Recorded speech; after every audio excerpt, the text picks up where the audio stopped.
저를 한번 따라서 합시다. 준비하시는 하나님, 예비하시는 하나님. 저희 가족이 5명인데 5명이 들어있는 카카오톡 단톡방이 있어요. 이 단톡방에 종종 올라오는 사진이 있는데 이런 사진입니다. 가원 플라워, 경화 미용실, 영문을 모르시는 분들이 계시겠습니다만 가원이가 저희 큰딸 이름이고요. 경화가 제 아내입니다. 그래서 사실은 저 가온 플라워와 제 딸은 아무런 상관이 없지만 그래도 제 딸 아이 이름이 간판에 걸려 있으니까 왠지 반가워요. 그래서 사진을 찍어서 올리고, 그리고 아내 이름으로 된 미용실이 있으니까 또 그걸 한 번 더 눈이 가고, 그래서 그걸 이제 화제거리 삼아서 가족들이 대화를 나눕니다. 근데 때로는 이름 때문에 기분이 아주 나쁠 때도 있어요. 이 사진을 한번 보시면, 이게 제가 쓴 게 아니라 인터넷에 검색하면 나와요. 광주 삼천연성이라고, 박태선이라고 알죠, 여러분? 이단인데 아류 이단입니다. 그러니까 이 이현석이라는 사람이 저렇게 도포자락을 입고 자기를 재림 예수라고 이야기합니다. 제가 살이 좀 쪘었을 때 저를 아는 분들이 저한테 이 사진을 보내오면서 언제 개업했냐고, 이단을 시작했냐고. 근데 이분 저랑 아무런 상관이 없어요. 하지만 이 사진을 보면 기분이 나쁜 것이 다른 이유가 아니라 저랑 이름이 같기 때문에. 여러분, 이렇게 이름은 그 글자를 보는 것만으로도 그 이름의 주인을 생각하게 되고요. 또 내 이름이 부정적인 곳에 사용된다면 마치 내가 모욕당하는 것 같은 그런 불쾌감을 느끼게 됩니다. 왜냐 그러면 이름은 그 사람의 존재 자체이고 또 그 사람의 인격이기 때문에 그렇습니다. 제가 우리 교육자들에게 늘 유의하라고 좀 부탁하는 것 중에 하나, 그리고 저 또한 늘 주의하는 것 중에 하나가 주보나 인쇄물에 우리 성도님들의 이름을 빼먹거나 또 이름을 틀리게 인쇄하는 것, 이걸 특별히 좀 주의하라, 조심하라 당부를 해요. 왜냐 그러면 실수라고 할지라도 성도들의 이름을 빼먹거나 틀리는 것은 그 성도의 존재와 인격을 무시하는 것이 되기 때문에 그렇습니다. 그럼 사람의 이름도 이렇게 중요하건데 하나님의 이름은 얼마나 중요할까요? 그래서 출애굽기 20장 7절에 보면 이렇게 말씀해요. 너는 내 하나님 여호와의 이름을 망령되게 부르지 마라. 간단하게 말하면 하나님 이름을 함부로 불러서는 안 된다. 그것이 죄가 된다. 성경이 분명히 그렇게 선언을 합니다. 여러분, 이렇게 하나님의 이름을 부르는 것, 함부로 부르는 것 자체가 죄가 되는 이유는 하나님의 이름이 곧 하나님이 되니까 그런 거예요. 열왕기상 5장에 보면 성전 건축에 대한 말씀이 나오는데, 우리 여기에 여러분, 우리 성전 건축을 왜 합니까? 누구를 위해서 합니까? 하나님을 위해서 하잖아요. 그런데요, 열왕기상 5장 5절을 보세요. 분명히 하나님을 위해서 성전 건축을 하는 것인데, 그가 내 이름을 위하여 성전을 건축하리라. 내가 내 하나님 여호와의 이름을 위하여 성전을 건축하려 하오니, 2번씩이나 하나님의 이름을 위해서 성전을 건축한다, 이렇게 말합니다. 왜 이렇게 말씀할까? 하나님의 이름을 위하는 것이 곧 하나님을 위하는 것이 되니까. 여러분, 하나님의 이름은 하나님 그 자체입니다. 그래서 미국의 유명한 저명한 저술가 중에 엘머 타운즈라는 분이 계십니다. 우리 교회 교육에 있어서 또 기독교 우리 교회 성장학에 있어서 참 많은 책을 저술하신 분인데, 이분이 이렇게 말을 했어요. 나는 성경에서, 기적에서, 자연에서 하나님을 본다. 특별히 나는 하나님의 많은 이름들 안에서 하나님을 본다. 각각의 하나님의 이름은 하나님에 관한 무엇인가를 밝혀주는 한 줄기 번갯불과 같다. 하나님이 자신을 계시하는 방법, 여러분, 계시라는 말이 자기 자신을 나타내 보여준다, 이게 계시라고 하거든요. 하나님께서 자기를 계시하는 방법이 여러 가지가 있어요. 그 중에 한 가지가 바로 뭐냐면 이름을 통해서 하나님이 어떤 분이신지, 하나님이 무엇을 기뻐하시는지, 무엇을 바라시는지 이름을 통해서 자기 자신을 계시하시는 겁니다. 때문에 우리가 하나님의 이름을 잘 안다는 것은 그만큼 하나님을 더 깊이 알 수 있는 거예요. 그러니까 하나님의 이름을 그냥 지나치면 안 돼요. 성경에 보면 하나님의 이름이 대단히 많이 나옵니다. 하나님의 이름만 가지고 우리 1년 제가 주일 설교를 할 수 있을 정도예요. 여러분 하나님의 이름 하면 떠오르는 이름이 어떤 이름이 있어요? 여호와, 엘로힘, 엘샤다이, 아도나이 이런 이름들이 성경에 많이 나와요. 자, 그런데 이렇게 이름이 하나로 된 것도 있지만 성경 속에서 하나님의 이름이 복합적으로 된 이름들이 있어요. 가령 여호와 하나님의 이름이잖아요. 나는 스스로 있는 자다. 이게 하나님의 여호와라는 뜻인데 이 여호와라는 하나님의 이름에다가 다른 단어 하나를 붙여서 하나님을 가리키는 표현으로 이름으로 사용하는 경우들이 들어 있어요. 그게 뭐냐면 여호와 이레, 여호와 샬롬, 여호와 니시, 여호와 라파. 여러분 들어보셨죠? 이런 이름들이 교회에 있어요. 근데 여러분 왜 그냥 여호와 또는 엘로힘 하나님의 이름만 말하지 이렇게 다른 단어를 붙여서 하나님의 이름에다가 붙여서 여호와, 라파, 샬롬, 이레, 니시 왜 이렇게 했을까? 그 이유는 분명해요. 우리로 하여금 하나님을 알되 좀 더 자세히 알라고, 하나님을 알되 좀 더 구체적으로 알라고 하나님의 이름을 이렇게 이름에다가 다른 단어를 붙여서 하나님을 부르게 된 겁니다. 그래서 저는 이번 주부터 여러분들과 몇 주간 하나님의 이름 중에서, 그 많은 이름 중에서 복합적인 이름, 여호와에 붙어있는 이 이름을 시리즈로 주일날 여러분들과 말씀을 좀 나누려고 해요. 이 이름을 상고하는 것을 통해서 하나님이 어떤 분이신지, 그리고 하나님께서 무엇을 기뻐하시는지, 우리에게 원하시는 것이 무엇인지 이름 속에서 우리가 함께 하나님을 더 깊이 알아가기를 원합니다. 자, 오늘은 그 첫 번째 시간으로, 자, 저를 한번 따라서 할까요? 여호와 이레. 다시 한번 합시다. 여호와 이레. 근데 오늘 여호와 이레라는 이름이 14절에 나오죠. 근데 이름과 그 뜻이 다 나와요. 자, 우리 14절을 보면 아브라함이 그 땅 이름을 여호와 이레라 하였다. 그래서 여호와 이레 이렇게 불렀어요. 근데 그 뜻이 맨 밑에 가면 여호와의 산에서 뭐 되리라?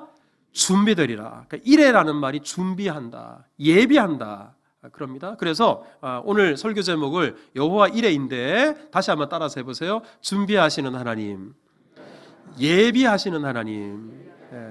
자, 근데 여러분 오늘 이 본문 우리가 창세기 22장을 읽었습니다만 22장 말씀은 제가 새삼 여러분들에게 설명드리질 않아도 워낙 유명한 말씀이니까 여러분들이 너무나 잘 아시리라고 생각을 합니다.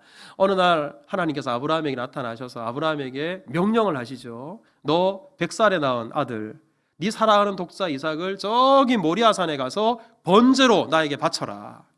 그럼 번제라는 거 다 아시죠? 지난번에 제가 구약의 제사를 여러분과 설교 나눴는데 죽여야 돼요. 그리고 그 제물을 완전히 하나님께 바치는 거예요.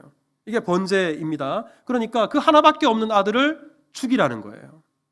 여러분 사실 이것은 그 자체로 대단히 잔인한 일입니다. 끔찍한 일이에요. 이것보다 더한 시련이 없어요. 여러분 그렇잖아요. 세상에 아무리 큰 시련과 고난이 있다 하더라도 자식을 죽여야 하는, 자식을 없애야 하는 그런 시련이 또 어디에 있겠어요?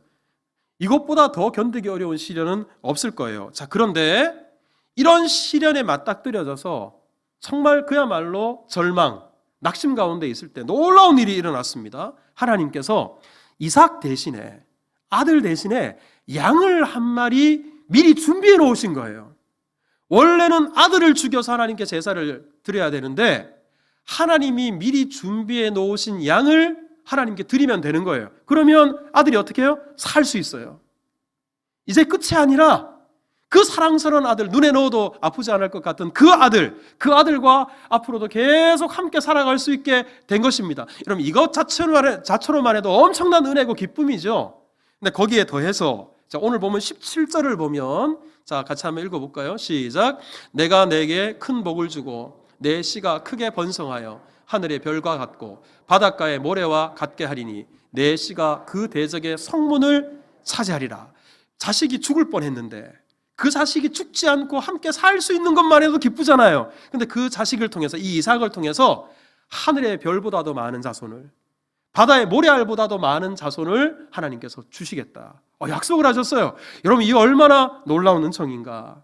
제가 이 말씀을 묵상하면서 우리 코로나라는 3년 이 긴 터널을 지난 우리 성도들에게 바로 이 여호와 이레의 은혜가 필요하지 않을까. 우리 많은 분들과 대화를 나누다 보면 목사님 정말 어떻게 해야 될지, 또 어디로 가야 할지, 무엇을 해야 할지 막막하기만 합니다. 이 터널이 언제 끝날까요?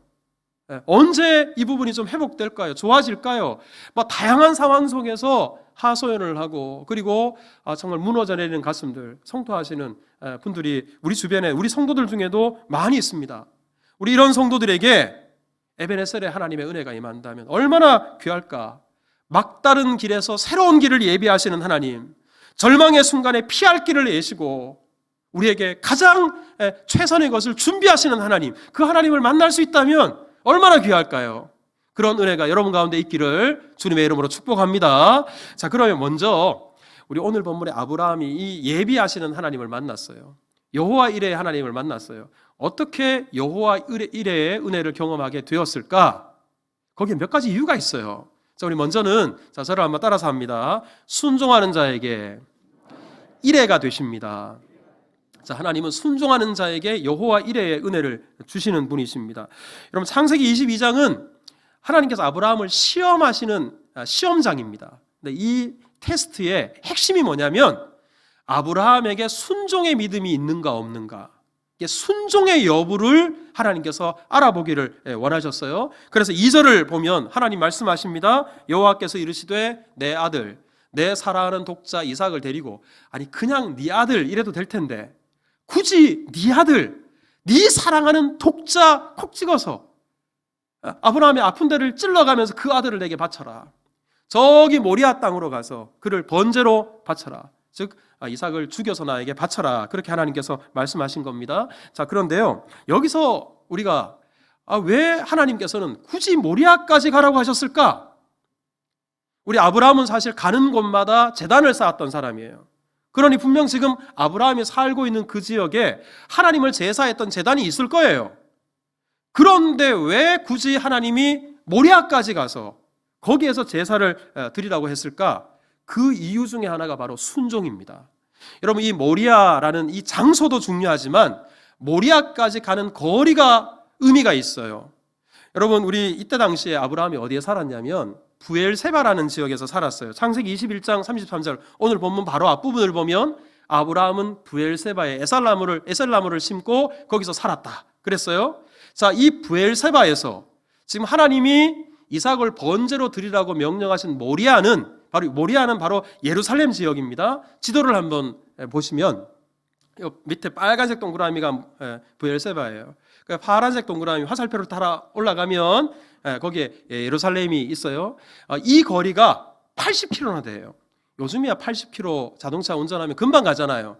하지만 이때 당시에는 이 거리가 만만치가 않아요. 그래서 오늘 본문 4절을 여러분 보시면 이 부엘세바에서 예루살렘까지 얼마나 걸렸냐? 제3일이나 걸렸어요. 당시에는 길도 좋지 않았을 것이고 또 장작도 준비해서 갔을 거니까 대단히 먼 거리를 하나님이 가게 하셨습니다. 근데 왜 이렇게 하나님이 3일이나 되는 길을 걸어서 거기까지 가서 제사를 드리라고 했을까?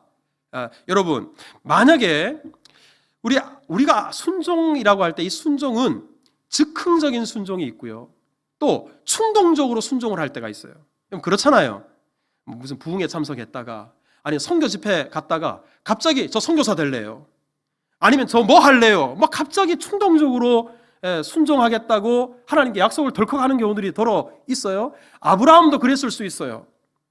하지만 이삭을 데리고 그리고 제사 드릴 준비를 다 해서 모리아 산까지 3일 동안 가는 동안에 만약에 충동적인 순종이었다면 얼마든지 번복할 수가 있는 거예요.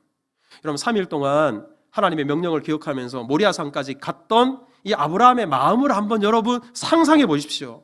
아마 속으로 이런 생각이 들었을 거예요. 이 아들을 정말 죽여야 한단 말인가? 차라리 하나님 명령을 그냥 저버리고 도망가 버릴까? 요나 선지자가 도망갔잖아요. 하나님 말씀대로 순종하기 싫어서. 차라리 도망가 버릴까? 아니면 이제라도 하나님, 내가 어떻게 자식을 죽입니까? 차라리 나를 죽이십시오. 내가 그렇게 하나님 앞에 한번 맞서볼까? 얼마든지 그런 생각들, 이 마음속에 5만 가지 생각, 이 아들 죽고 나면 나는 어떻게 사나? 오만 가지 생각이 아브라함에게 있었을 거예요. 3일 내내 고민하고 갈등하고 마음속에 이루 헤아릴 수 없을 만큼 고통을 겪으면서, 근데 그럼에도 불구하고 끝내 3일 길을 건너서 모리아산까지 도착합니다. 가다 중간에 돌아오지 않고 곁길로 세지 않고 하나님께서 명령하신 그 모리아 땅까지 가요. 이게 바로 뭐냐면 순종입니다. 아브라함은 이런 고뇌를 다 겪고 끝내 순종의 길로 갔던 거예요. 어떤 분이 이런 질문을 해요. 목사님, 아브라함이 이때 이삭을 데리고 모리아산에 번제를 드리려고 갔을 때 이것을 아내였던 사라와 상의했을까요? 안 했을까요? 여러분 어떠실 것 같아요? 이런 질문을 갖는 분, 대단히 아주 기발하고 아주 좋은 질문이라고 생각을 해요. 그런데 여러분, 예전에 주석가 중에 한 분이, 요즘 주석가는 아니고 옛날 주석가인데, 이때 당시 이삭의 나이가 37살이다 그렇게 주장하는 분이 계셨어요. 왜 37살이라고 했냐 그러면, 사라가 이삭을 낳았을 때 나이가 90세예요. 사라가 죽었을 때 나이가 127세예요. 그러니까 이삭을 번제로 드리려고 했던 그때에 사라가 죽었다는 거예요. 왜 죽었나? 이분이 말하기를, 처음에 아브라함이 이삭을 죽이려고 하는 것을 아내한테 이야기를 안 했대요. 나중에 아내가 늦게 그 사실을 알고, 이 양반이 미쳤나, 어떻게 아들을 죽이려고 한단 말인가, 그것 때문에 충격받아서 죽었대요. 그래서 37세라고. 상상력이 좀 과하다. 여러분, 성경에 기록되지 않은 것을 우리가 굳이 밝히려고 애쓸 필요는 없어요. 하지만 저는 그렇게 생각해요. 사라에게 상의를 했건 상의를 하지 않았건 이 안에는 아브라함의 순종이 녹아있다. 왜냐하면 만약에 사라에게 상의를 했다면 아브라함이 더 반대했을까요? 사라가 더 반대했을까요? 우리 여성들에게는 모성애가 있어요. 남자들이 흉내도 못 내요. 그 모성 본능으로 만약에 상의했다면 절대로 아브라함이 이삭을 죽여서 하나님께 바치려고 하는 그 말씀에 순종하지 못하도록 아예 막았어요. 차라리 나를 죽이라고. 분명히 그랬을 거예요. 그러니까 사라에게 알렸다면 그런 반대를 뚫고 그 아들을 데리고 모리아산까지 간 거예요. 이거 엄청난 순종이죠. 반대로 사라에게 알리지 않았다면 왜 알리지 않았겠어요? 이 여자에게 알렸다가는 분명히 아들 내놓지 않을 거다. 그러니 차라리 알리지 않고 순종해야 되겠다.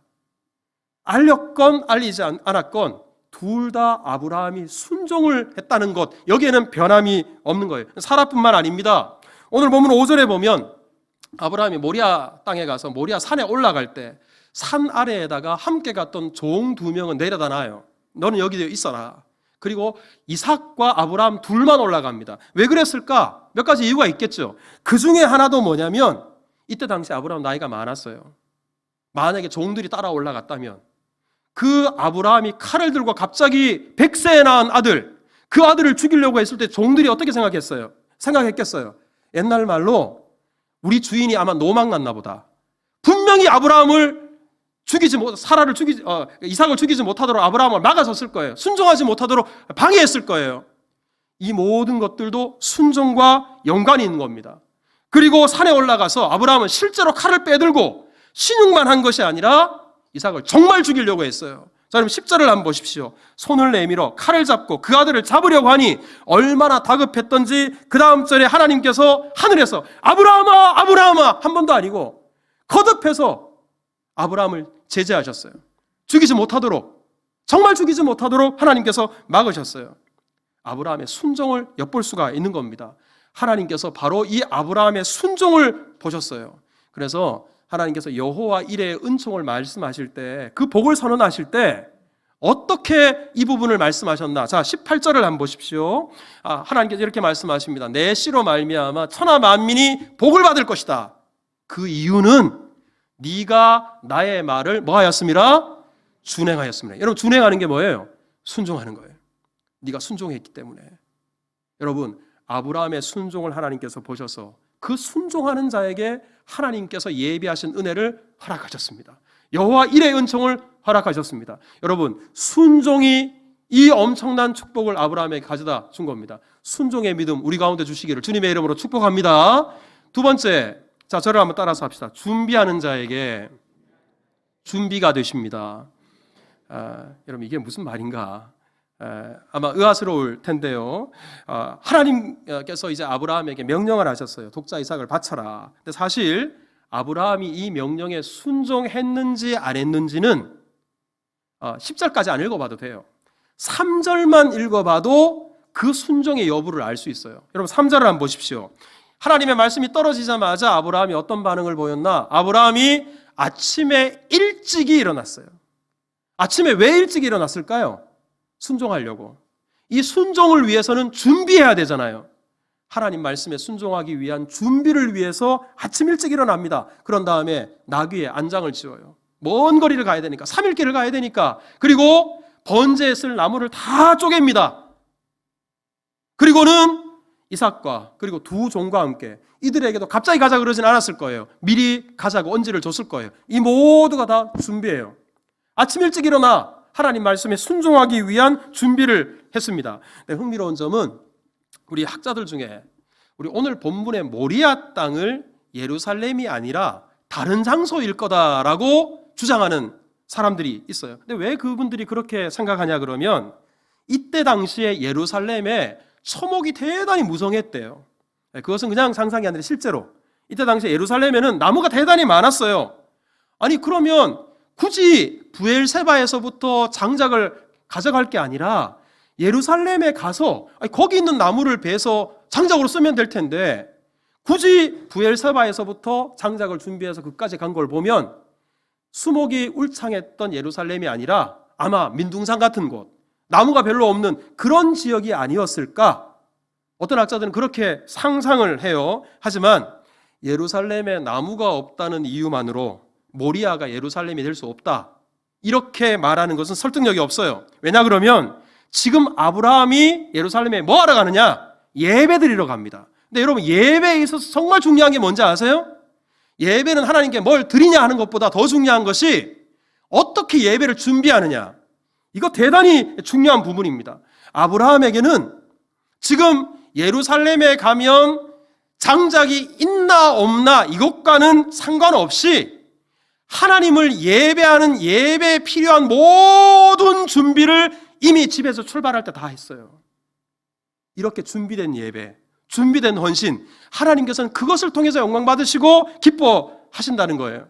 여러분 사실 요즘 우리가 하나님을 예배하는데 예전 세대 성도님들과 요즘 세대 성도님들의 가장 큰 차이점은 우리 앞선 믿음의 선배들은 참 하나님을 섬기고 예배하는 데 있어서 철저하게 준비를 했어요. 그래서 옛날부터 있었던 말이 주일 예배는 토요일 밤부터 시작된다. 주일날 예배 시간에 안 졸기 위해서 토요일 날은 일찍 좀 주무시는 거예요. 그리고 그 다음날 입을 옷을 준비했어요. 그리고 우리 어르신들은 그때 당시에 요즘 생각하면 왜 그렇게까지 했을까 싶지만 하나님께 드릴 헌금도 다리미로 다렸어요. 주중에 하나님께 바쳐야 될 10의 1조가 혹시 없는지, 감사해야 될 제목이 없는지 다 준비했어요. 그리고는 예배를 섬겼어요. 과연 우리 가운데 이 예배가 중요하다고는 말을 하는데 중요하다고 생각하는 것만큼 우리가 예배를 준비하는가? 제가 우리 지난번에 우리 3부 찬양팀 대화를 좀 나누다가 사실 여기 악기 연주하시는 분들이 다들 베테랑인데 그런데도 늘 우리 여러분 아마 3부 찬양 하시다 보면 지난번에 불렀던 찬송인데 또 지난번에 불렀던 찬송인데 자주 부르는 찬송인데 쉽잖아요. 그런 찬송을 정해도 우리 연주자들이 그걸 집에서 몇 번을 연습한대요. 예배를 준비하는 거예요. 소홀함이 없는 거예요. 저는 참 그 마음이 귀해요. 저희 우리 큰딸도 저기 세컨을 치고 있는데 밤이 되면 늘 헤드셋을 켜고 집에 신디사이저 연습하는 게 있어요. 그걸 가지고 열심히 연습을 해요. 준비하고 하나님 앞에 나와서 또 우리 어떤 분들은 기도 차례가 돌아와요. 그러면 그 기도를 더 잘 섬기려고 제가 예전에 알았던 분들은 아예 기도원에 들어가시는 분도 계셨어요. 나 다음 주 주일날 예배 때 기도해야 된다. 그렇게 마음을 다해서 준비해서 올려드리는 그 예배 하나님께서 얼마나 기뻐하실까요? 헌금 이야기가 나와서 그러는데 우리 교회는 헌금 주머니를 돌리질 않아요. 제가 와서 오기 전부터 원로 목사님 때부터 헌금 주머니를 돌리질 않았어요. 근데 헌금 주머니를 돌리지 않는 이유가 여러 가지가 있겠죠. 그 중에 하나가 헌금이라는 것은 미리 준비해서 드려야 이게 진짜 헌금이 되기 때문에 그래요. 고린도후서 9장 5절에 보면 이렇게 말씀합니다. 연보를 미리 준비하게 해라. 왜냐하면 맨 끝부분에 보세요. 이렇게 준비하여야 참 연보답고 억지가 아니니라. 근데 바구니를 돌리면 어때요? 바구니가 저 뒤에서부터 아니면 옆자리에서부터 나에게 하나하나 다가올 때 마음이 헌금을 준비하신 분들은 괜찮지만 준비하지 않으신 분들은 부담이 돼요.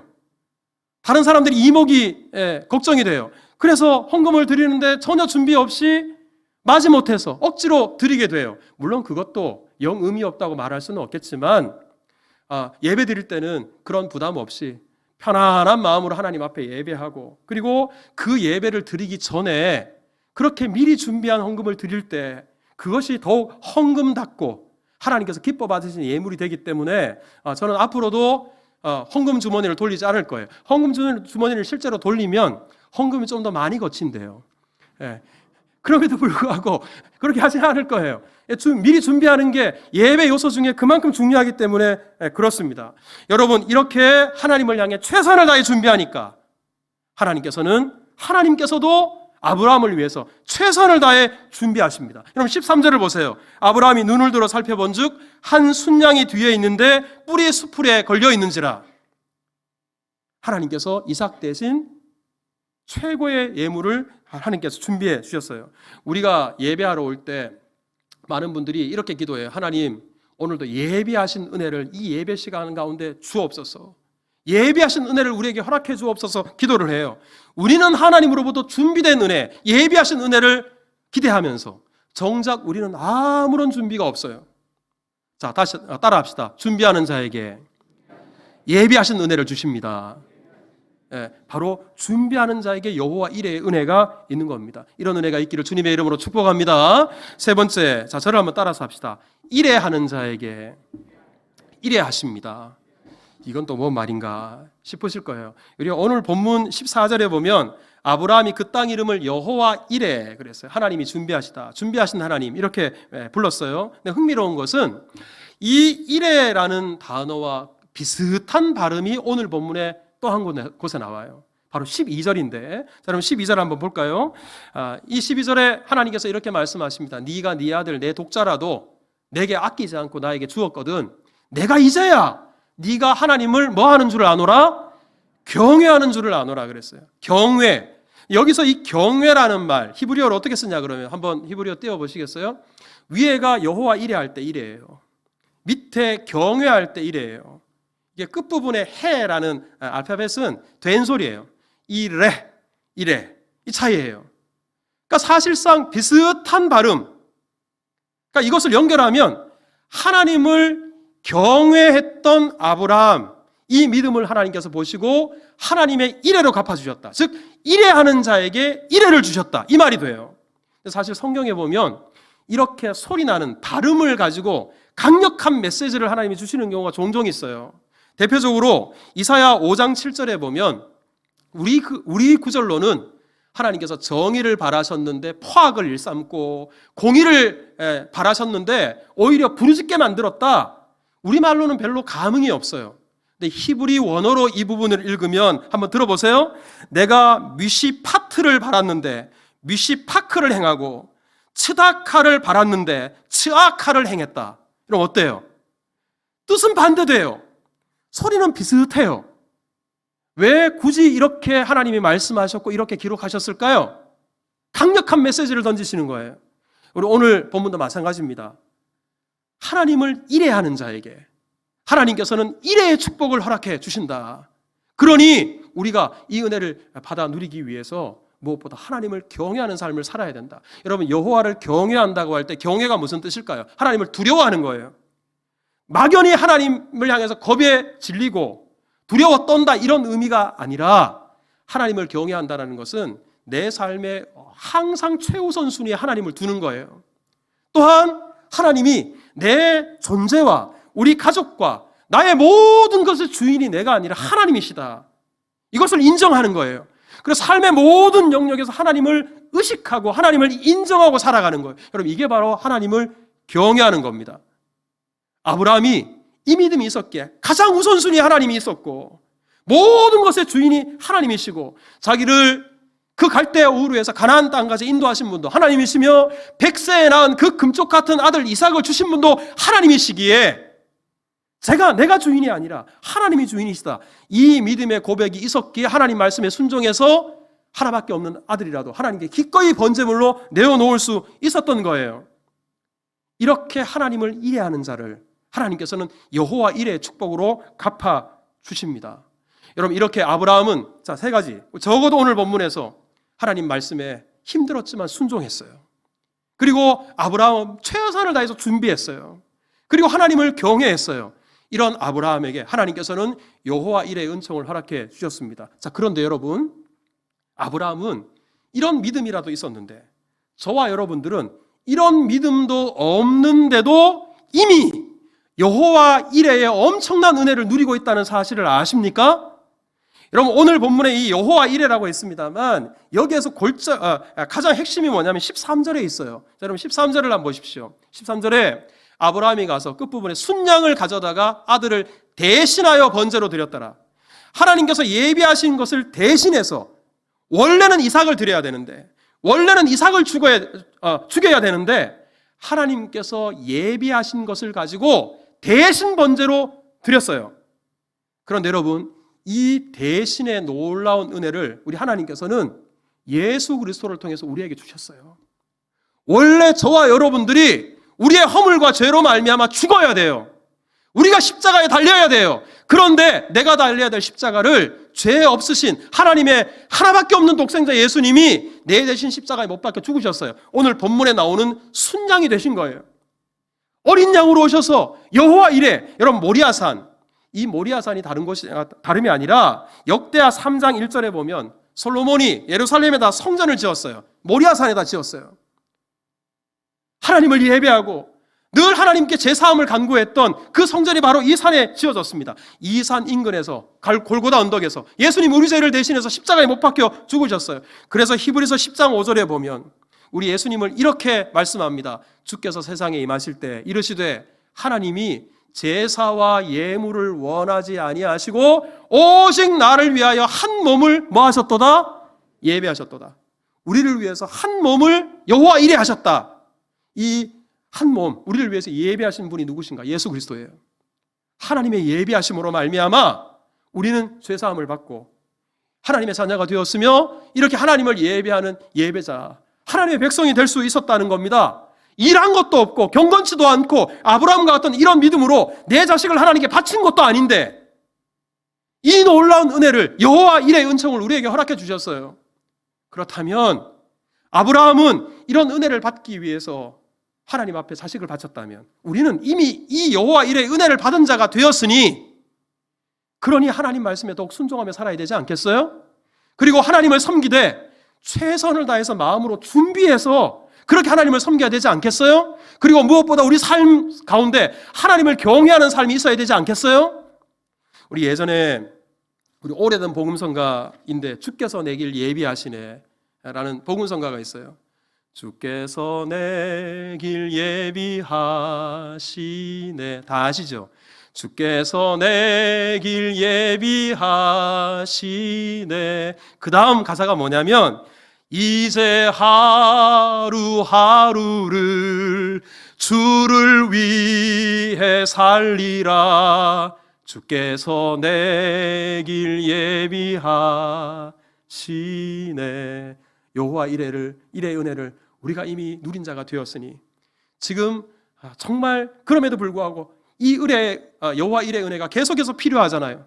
그 삶을 우리가 소망한다면 그래 이제 주를 위해 살리라. 주를 위해 살리라.